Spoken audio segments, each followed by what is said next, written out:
So I'll just get started.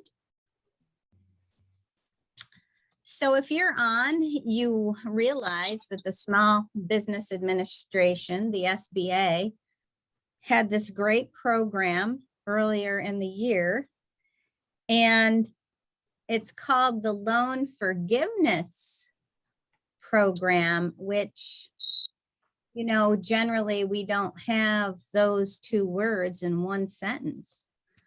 And it was very welcome during COVID-19 because COVID made our economy go in circles, mostly downward, but not for everyone. But for our farmers, things were very uncertain. And the PPP was intended to help businesses restart the economy. And because the loans were intended to be spent within about 6 months or less, the spending of that money has a ripple effect in our economy. And it helps get the economy back on its feet. And there were other similar programs for restaurants and other kinds of businesses. But this one was really for self-employed.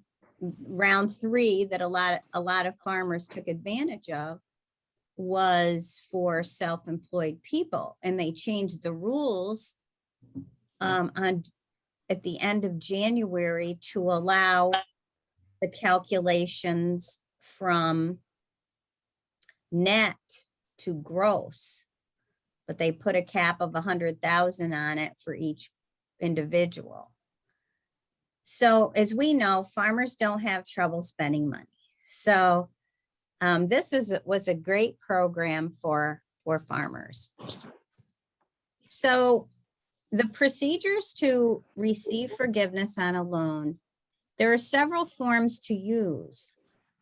My own thought, and I talked to Lisa about this earlier in the week, is to use the form that's on your bank's portal, because this is just like the application.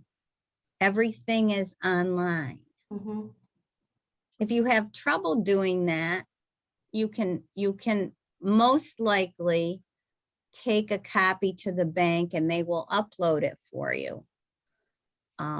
But most banks are setting up a portal, and I've looked at a few of them. And you should pick the form that more likely fits your circumstance. Now, if you were self-employed, if you have the choice, if you're self-employed with no employees, the 3508 EZ is the form for you if your bank accepts that one. And I think it's fair. The instructions for the forms are longer than the form itself. And we found that with the applications too. Mm-hmm.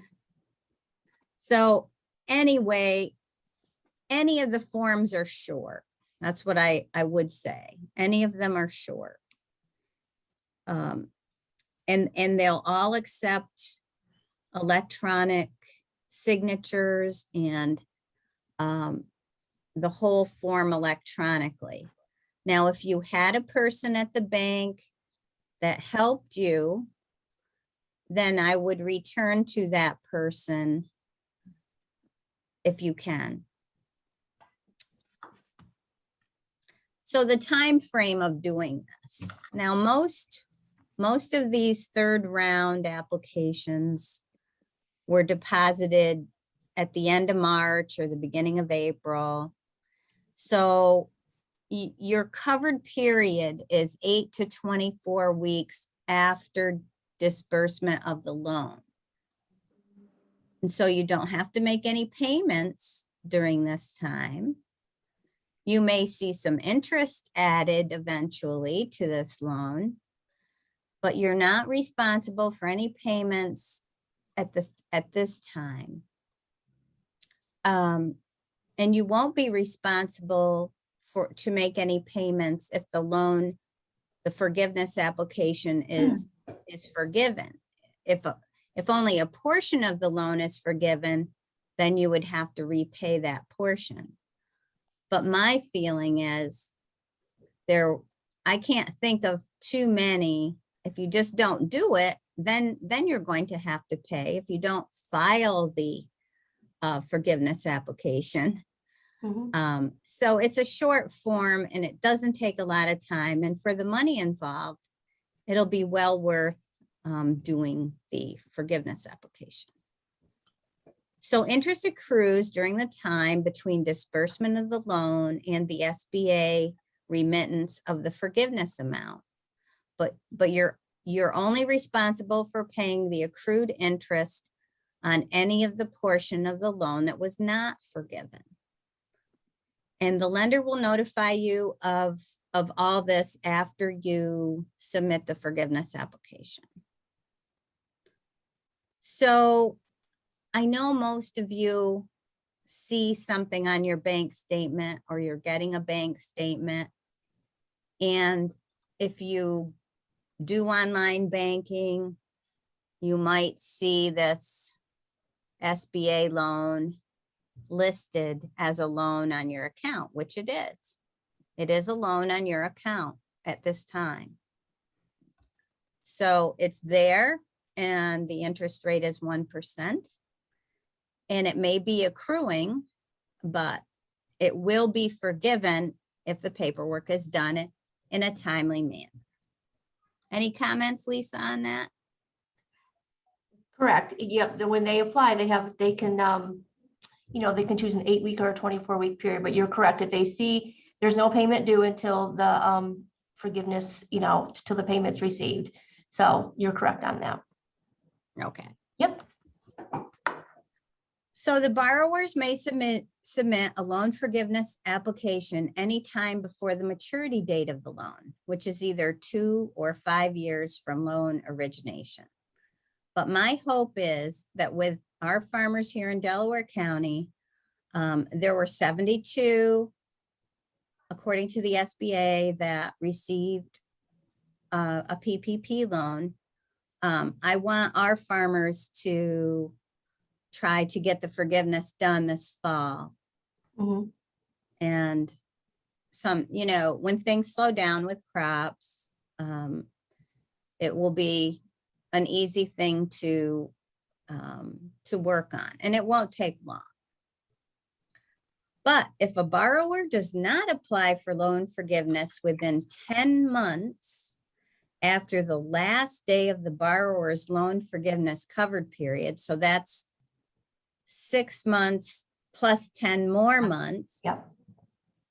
the loan payments are no longer deferred and the borrower must begin making payments on the loan. So Lisa, on that loan paperwork, there is a date where payments are supposed to begin, and it's like a ways out. Like It's 2022, yeah. Mm-hmm. Yeah, it's Yep. in 22. Yep, depending on the month So- that you got the funds, it would be 16 months from that month in 2022. Right. Yep. So while it's fresh in your mind and while we're here to help you, the best thing to do is start in the fall. Mhm. I'm having this because I'm getting a lot of questions. People worry about this a lot. They're worried about, because it sounds too good to be true. But, we'll lead you through the application. So the terms, as we already talked about, the first draw PPP loans made to eligible borrowers qualify for full loan forgiveness if during the 8 to 24 week covered period following loan disbursement, employee and compensation levels are maintained. So if you have employees, that you maintain the same level of employee and compensation levels. The loan proceeds are spent on payroll costs and other eligible expenses, and at least 60% of the proceeds are spent on payroll costs or self-employment draw. A lot of folks kept seeing payroll and were confused and didn't apply. But once we got the word out there, you know, we had a lot of applications, and this self-employment draw qualifies as a payroll cost. You're paying yourself. So payroll documentation for all payroll periods that may have overlapped the covered period or the alternative payroll covered period is something that you need to document. Your bank account statements, or if you have a third-party payroll service provider who gives you a report documenting the amount of cash compensation paid to employees. That's if you pay for someone else to do your payroll service. Your tax forms that show your payroll. These are things how to document. You don't need them all, but you just need some of these things to document your payroll. And your tax filings, it's the form 941 if you are an ag employer that you already fill out. Or your state quarterly business and individual employee wage reporting and unemployment insurance tax filings. So you're keeping a lot of paperwork anyway if you have employees. If you don't have employees, it will be the draw that you will be documenting. So the draw documentation of 60% of the funds for self-employed individuals with no employees. So your draw will need to be documented. So for instance, I've been talking with people who receive loans, and some of them transfer money from one account to another. They might be transferring it to their farm account, to their personal account, or they write a check to themselves with in the memo, they might put draw. And so if they're doing that, that's something that is easy to document. You would have a bank statement and you would have a check that shows this. Your payment receipts, canceled checks, and account statements documenting the amount also of any employer contributions to employee health insurance and employee retirement plans that the borrower included in the forgiveness amount are also eligible. So if you have other things like workers' comp and health insurance that you're paying on your employees, those things are eligible too. So for 40% of the funds, it's non-payroll. And these are things that we talked about when we did the applications. It could be mortgage interest. Okay, so if you have a mortgage, it's the interest that can be documented as part of the 40%. So what we would need for that is just if you have a note from Farm Credit or a bank or the Sydney Federal Credit Union, anything that shows the interest is something, your monthly statement, you'd want to keep that in this folder. If you pay rent or lease, now rent, you could be renting land, you could be renting a storage facility for your crops, or if you lease a tractor or something like that. The lease had to already have been in effect when you took out this PPP loan, as far as I understand. Yeah, that's correct. And your utility payments, electric bills, propane, in copies of invoices and receipts, that's easy to come by. So I was just reading these this week, these long instructions. I mean, I'm telling you, the instructions are longer than the application itself. But I'm going to read some of these other things. Covered operation expenditures, copies of invoices, orders, purchase orders paid during the covered period, and receipts, canceled checks, and account statements. If you had any property damage during that time, it's covered. Covered supplier costs. Okay, when I think of supplier costs, I think of feed is a cost. I mean, it's not going to be hard to come up with what you need on this 40%. Fuel, seed, fertilizer, all those things that you currently, you're ordering all the time, especially feed, because it has, you are in a relationship with that feed company, basically, and they're kind of looking for that. They wanted to make sure that you were continuing your relationship to keep the money flowing in the local economy. And so those things, and any other covered worker protection expenditures, like anything that you had to do for workers during COVID to protect them. Mhm. So my suggestion is to have this folder, and if you don't think it qualifies, put it in your regular bills, but you're just going to need to keep these separate until you can copy them and scan them into a document altogether to send to the bank if required.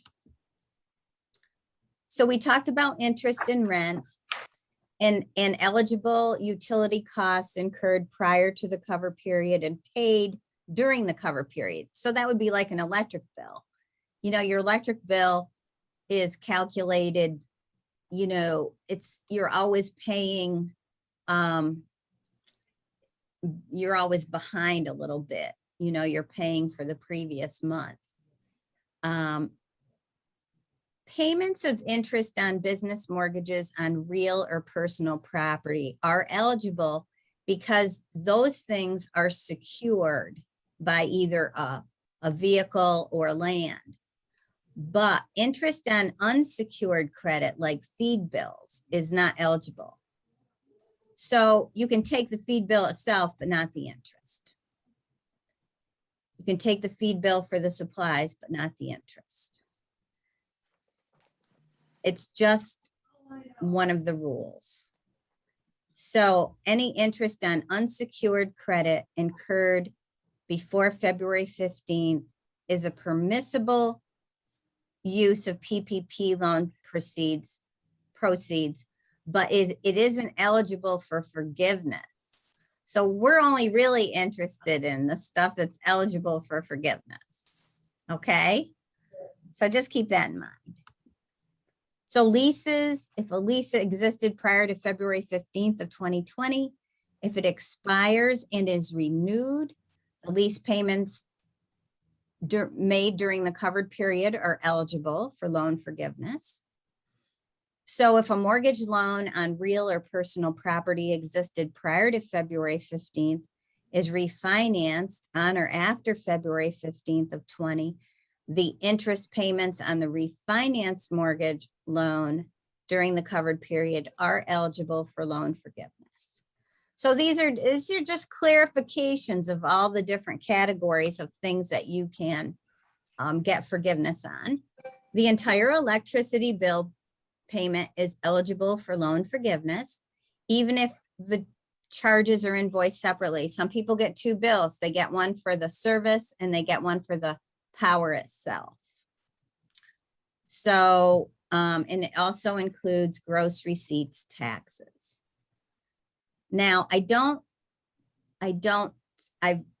think phone bills are included here. What do you think, Lisa? I think if they're used for the business, They can, in the first round of forgiveness, I did see some people have phone bills on there. So they'll let you know if it's not eligible, like you can supply the bill and how you made the payment. If it's used for your business, I think you can do it. Mhm. But if it's not, if you send it in and the SBA will say, well, this isn't eligible, they'll let us know. But I have seen other people do that from the first round. Okay. So mainly, if it's a phone that is In the business name or whatever. in the business name, Yeah. and maybe more so a landline than a cell phone, do you think? Yeah. More landline than a cell phone, because cell phones are considered, if you have two phones, it would be the landline phone. Mhm. But you're going to have plenty of expenses without the phone. I was just gonna say they'll have plenty payroll and stuff like that. So yeah. Yep.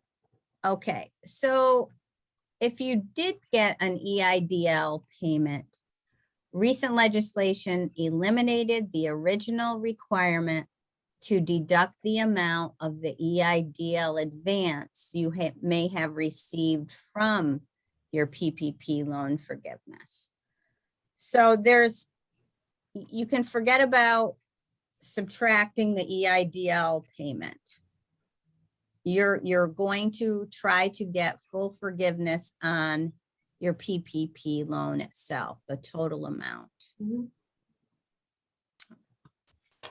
So I've done this example, I think, with everybody that got the standard amount. So I'm going to do this example, and if you do have a loan amount for the $20,833 or thereabouts that many people got Mhm. because they maxed it out at 100,000, and this was the calculation that came up with your amount. I developed this budget on a lot of different farms. 60% of this amount is 12,500 for Farmer Jane, and she will pay herself $2,084 a month for 6 months in the form of either a check made out to herself as draw or a transfer from the farm account where the PPP was deposited to her savings account. So the PPP was generally deposited in an account that you designated. Mhm. And it's easy to write a check to yourself, and then you can do whatever you want with it later. But you do have to document that you're writing that check to yourself. So in this example, that amount for 6 months or the 24 weeks is $12,500. So that takes up a good portion of the money. Then 40% or $8,333, Jane is going to spend as follows. She has a $500 a month electric bill and propane. So for 6 months, that's $3,000. She has a lease payment on her equipment, and it's $250 a month times 6 months, and that's $1,500. She has interest on her farm mortgage at $125 a month, and we multiply that by 6, that's $750. And then supplies, she has livestock, feed, and fencing supplies. I just totaled them all up over that 6-month period because, it really varies by month. A lot of these other expenses are fairly predictable. And she came up with $3,083. So that came up to $8,333.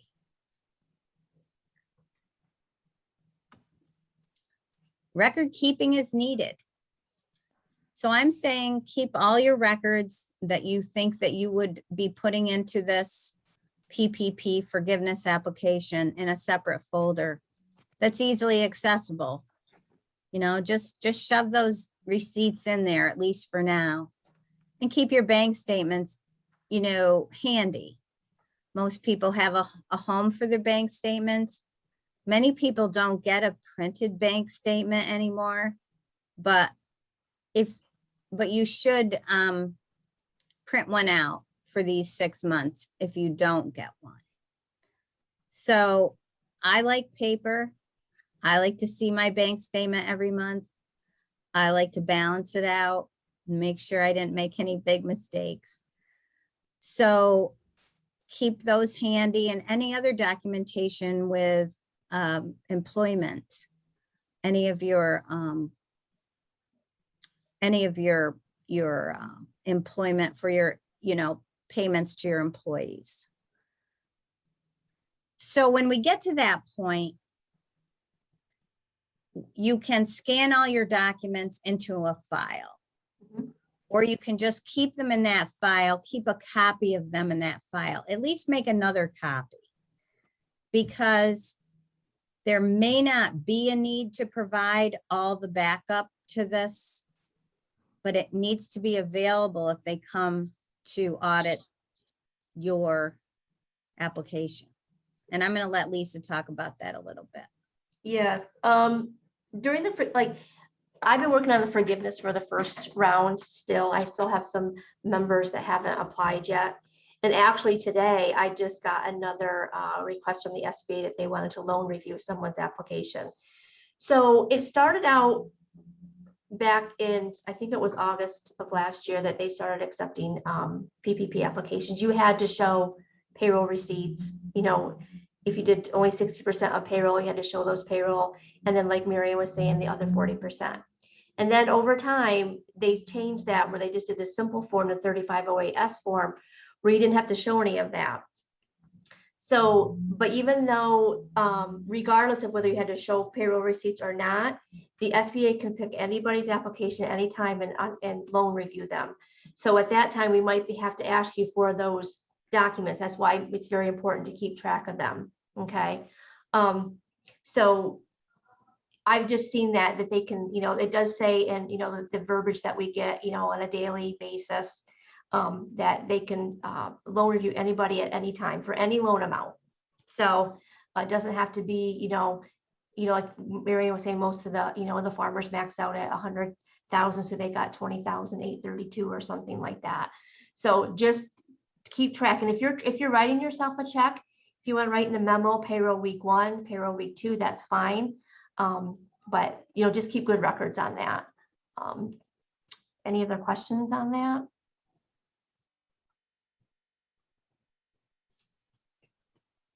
And with the credit union, we have a portal. We're working on our seed file now to get out to our members that did apply for the 3rd round. We can only accept electronic applications. We can't accept if you were to bring me in a paper application, there's no way for me to upload that into the system. The only thing I could upload for you is if I needed additional documents, you could email them to me and I could upload them if you did get the PPP through the credit union. But we'll be sending our portal out to our members either mid-June or the end of June, probably most likely end of June. And then when you get that portal, I'll have an email link to start your forgiveness application. So. But the bottom line is we all want the forgiveness. Yes. And I haven't seen anybody not be forgiven yet. So. Oh, that's good. Yeah. Everybody's been forgiven so far. They might have to, you know, get loan reviewed sometimes and get additional information, but I haven't seen anybody not be forgiven. So that's, okay, you know, just to put you at ease a little bit. Yeah. Yeah. So I have one of these on my desktop. So I'm going to go back to my files and find it. Okay.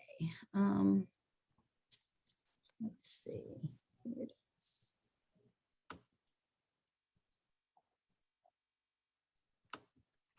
Okay. So here is a, this is the easy. I love that, you know, It makes me feel good because there we go. So I'm just going to show you this easy, and maybe you've looked at it online, but there's not a whole lot to it. You know, pull out your original application and fill this out exactly like you did the original. Mhm. If you used your social security number, use that and not your EIN. You know, make it consistent with the application. Yeah, Because otherwise, yeah, go ahead. if you use your social, and or actually if you use your EIN when you applied, but you put your social on the forgiveness, it's going to get a validation error from the SBA because it's not going to match up. So yeah, very important to keep that consistent. So keep everything the same. You've got the copy of your loan application and just go through it. If this was the first money you got from the PPP, you would check this box right here. If it was the second time, you would check this box here. You have a loan number, and if you can't find it, it's on your bank's website. Or you have a paper, you have something, right? Yeah, you should get it. You should have received a loan note from your financial institution, and it will have that PPP loan number because everybody has their own PPP loan number. If you can't find that form, we email ours to our members. If you can't find it, you can call your financial institution. They should be able to get that for you. Okay, and then your PPP, your lender PPP loan number. Yes. That should be on the same document, right? Yep. And then your loan amount, that's easy. And the disbursement date is the date it went into your account. When you see that deposit, just put that date down because this is how they match it up. You know, these loans, you know, there were many loans across the United States. So everything has to match up. And then the employees at the time of the loan application. So if you were self-employed, I believe you just put 1 there. Yes. And employees at the time of forgiveness, you would put 1 if it was just you, but you don't, they're looking at, did you reduce the amount of employees here? So you kind of want to make sure that they're the same, or at least not less than when you started. I have seen, you know, when you did your initial PPP loan application, you had to put on that application how many employees you had at application. So that's what you can look at if you can't remember, and then I have seen though, say someone had 5 at the application and some people went down to 4 at the time of forgiveness because somebody wasn't comfortable working during COVID or whatever. That is okay. They really have never said anything about that, but most of the time those numbers are the same. Yes. Yeah. Okay, so the covered period is, it starts when you had your loan disbursement, right? Yes. Yep. And then it ends in 24 weeks. Yep. 24 or 8 weeks, whatever you choose. So you could choose 8 weeks, but that might have been hard for people to spend the money by then. Yep. The larger amounts, yes, definitely. Okay. So if they received an amount that they spent within 8 weeks, is that up to the applicant to decide Yes. the weeks? Yep. Okay. The applicant decides how they're going to do it. Yep. Either 8 weeks or 24 weeks. That's up to them. Okay. So 8 weeks would certainly be up by now almost. Let's see. If you got it the first week of April, and then that would be April and May. So actually we're just over the 8 weeks. So some of you might be able to do that soon. But is it 8 or 24, or is there anything in between? I've seen that, say you use the money in 11 weeks, you'd want to put a 24-week period down because it is over 8 weeks. If you happen to Okay. use it in 6 weeks or 7 weeks, you want to put the 8-week period down. Yeah. Okay, so Yep. it's either 8 or 24. Yeah. Mhm. Okay, Usually when you I go mean- for forgiveness application, they'll have like the dates already, because you're gonna put in the date that your loan was dispersed, and they'll figure out, it'll already have a calculation of the 8 weeks or the 24 weeks. So you Oh, just click okay. one or the other. okay. Yep. Whoops, I got a little ahead. Okay, so anyway, then you come down and I don't think anybody will check this next box, which is 2 million or more. Correct. So anyway, when you come down here, payroll and non-payroll costs. I have this new computer and it's always giving me these miserable messages. Okay. Oh, oh dear. Okay. Sorry about that. When you come down here, there is a bunch of lines that you will have your different categories of expenses in. So we're going to come down here. And you've got payroll costs, business mortgage interest payments, business rent or lease payments, business utility payments, covered operations expenditures, covered property damage costs, covered supplier costs, covered worker protection expenditures. And then you total that. Well, you don't total it, just, yeah, you total those lines 1 through 8. And then you put in your PPP loan amount.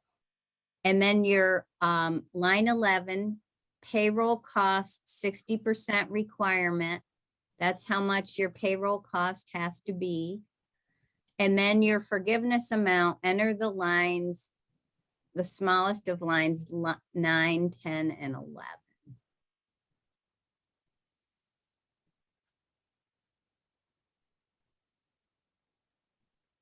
Okay. And then when you come down here,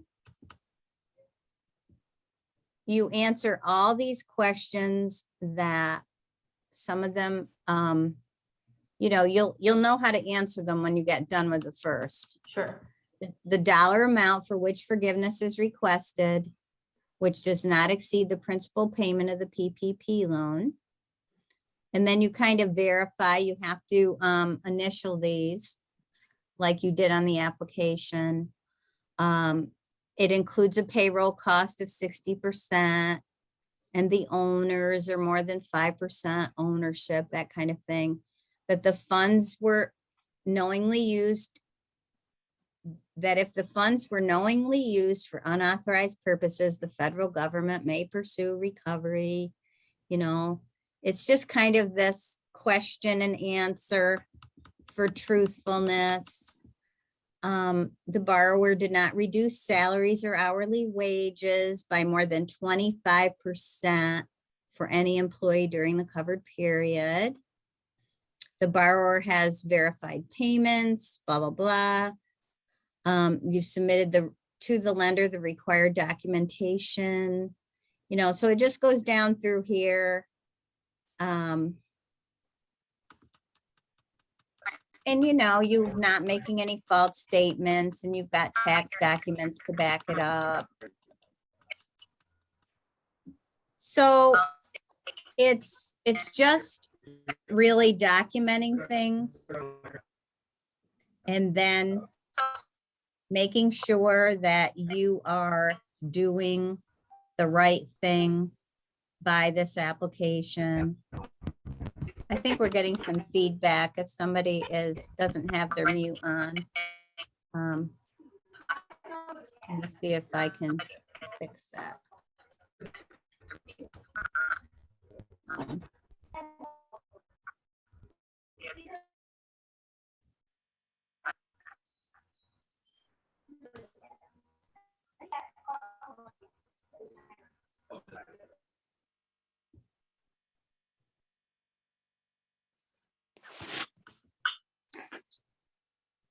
Does anybody have any questions? I guess at this point, let me unshare this. And then you just sign at the bottom. It's a very short kind of thing. So we can open it up to questions. Anybody is welcome to ask some questions on this. Now, Lisa, let's talk about the other form that I've seen on the website.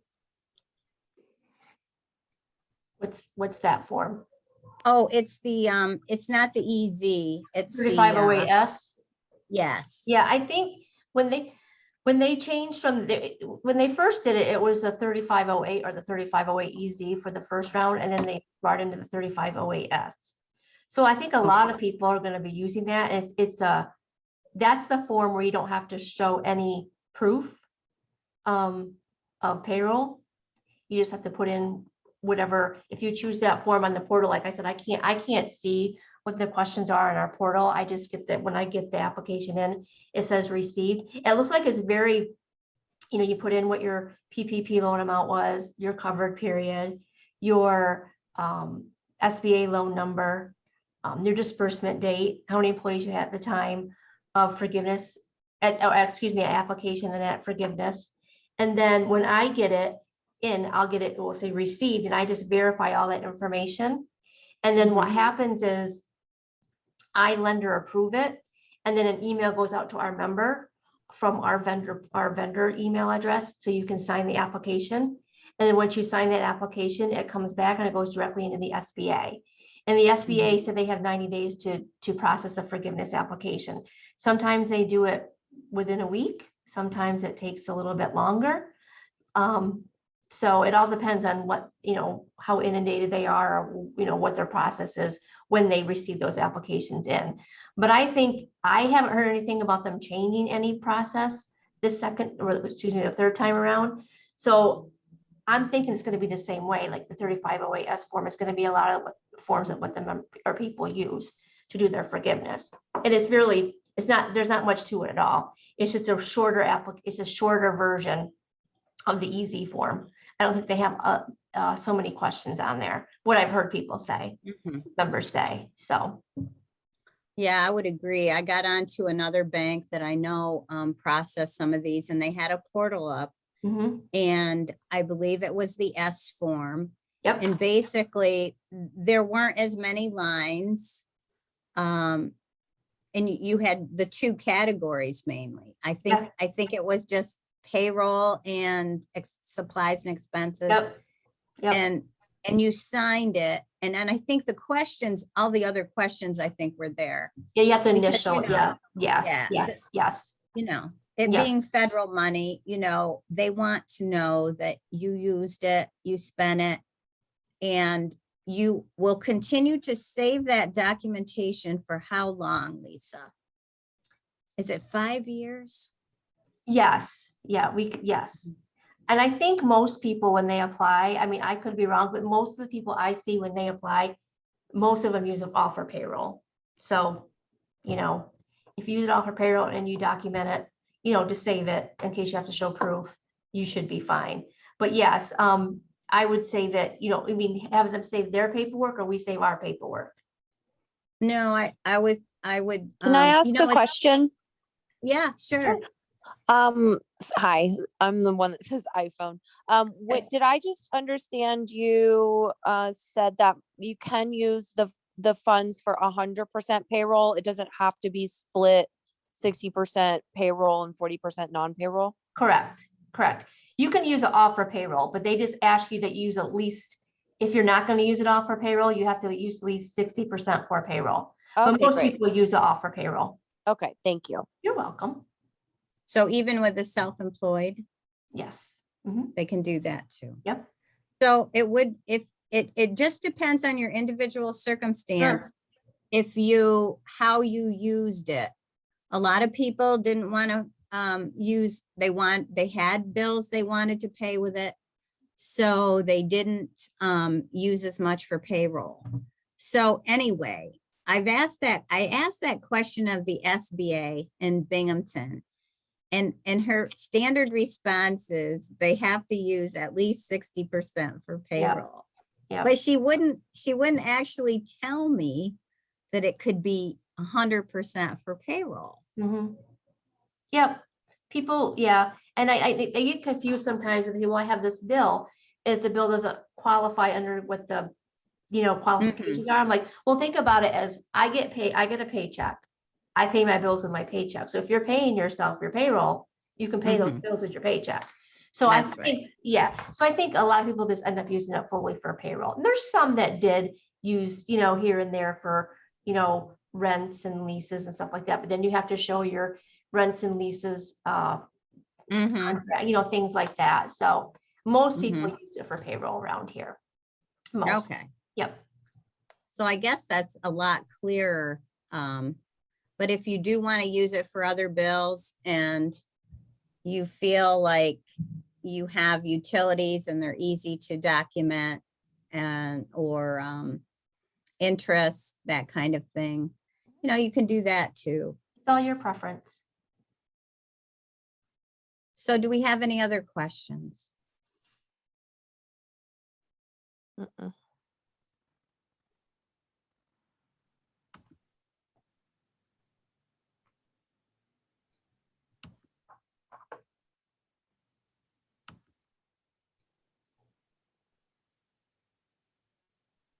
So it's a simple process, but you do have to do it. And there have been people that just don't like paperwork and just don't want to do it. I've had to contact people for like the first round because their loans are going to be coming due, like I said, in September and October of this year. And like, oh, I didn't think I had to do anything. I thought it was automatically forgiven because they came out with anything $150,000 or less. We've automatically forgiven. I go, yes, you're correct, but you still have to do the form. So they want that form to the SBA. So just, if you have any conversations with anybody, let them know that you still have to do the form. It's just a protocol if they want you to go through. So, yeah. Right. Yeah. And answer all the questions and sign it. Yep. It's very simple to do on the portal. Mhm. Just like the application, get on the portal to the bank that you were working with. And,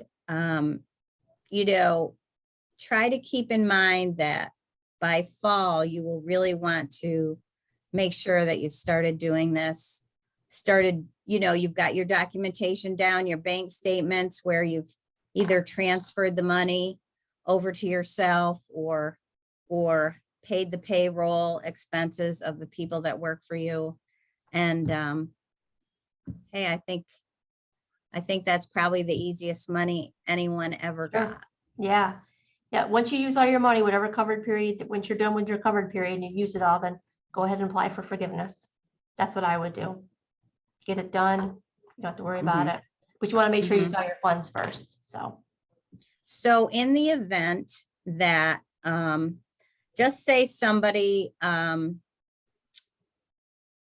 applied for forgiveness, a few weeks ago, and then what is the process for the audit or whatever you called it when they say they want to see the records? Well, like today I got a letter from the SBA and they said that they were loan reviewing an application. So the first initial letter that they give us, we pretty much have everything already on our imaging system that I can supply to SBA.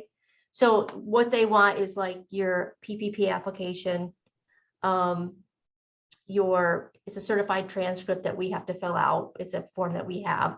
And then they want their loan note and anything that they may have provided at application time, or when they applied for forgiveness, like the one I had today applied months ago. So she had to show the payroll receipts. So I uploaded that. And then if they need anything further from us, they'll send us another letter.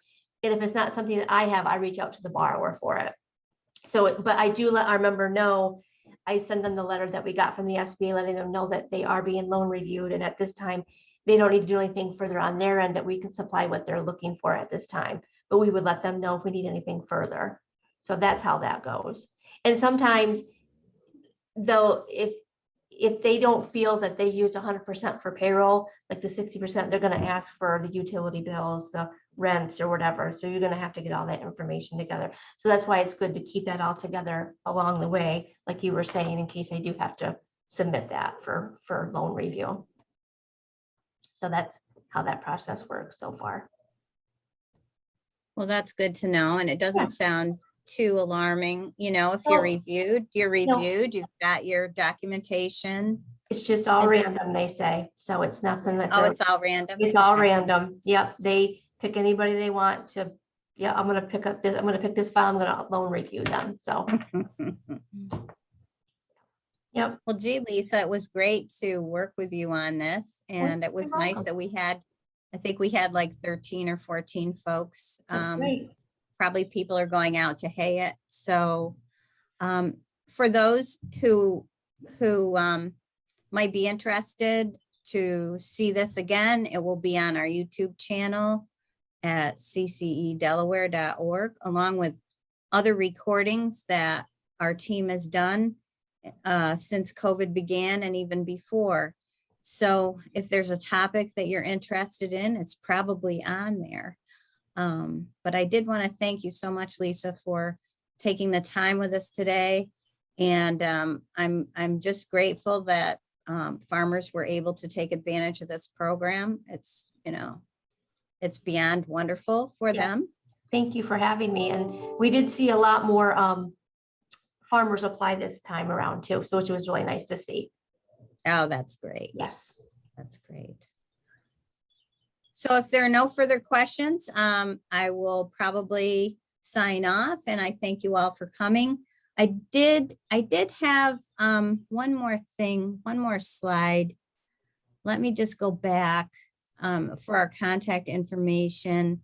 If you need it, I think it was toward the end. And Lisa's, you're in Sydney, right? Yes, I'm in the Sydney office. Okay. It doesn't want to go. This happens when you stop sharing in the middle of a presentation. But anyway, you can contact me, mk129@cornell.edu. And Lisa, your email? Is lboyce@sydneyfcu.org. Okay. Well, thanks again. You're welcome. So everybody have a good day. It's nice out there, and hopefully you can get something done this afternoon. Thank you again. Bye-bye. Bye-bye.